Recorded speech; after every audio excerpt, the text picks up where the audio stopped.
Assalamualaikum warahmatullahi wabarakatuh. Apa kabar sahabat YouTube? Di depan saya sudah ada Yamaha F1Z yang telah dimodif Trail yang bisa disebut dengan GTX ya.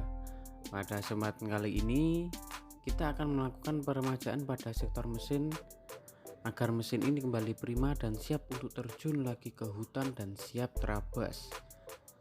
Apa saja kendala yang ada pada mesin ini? Yuk, mari kita eksekusi.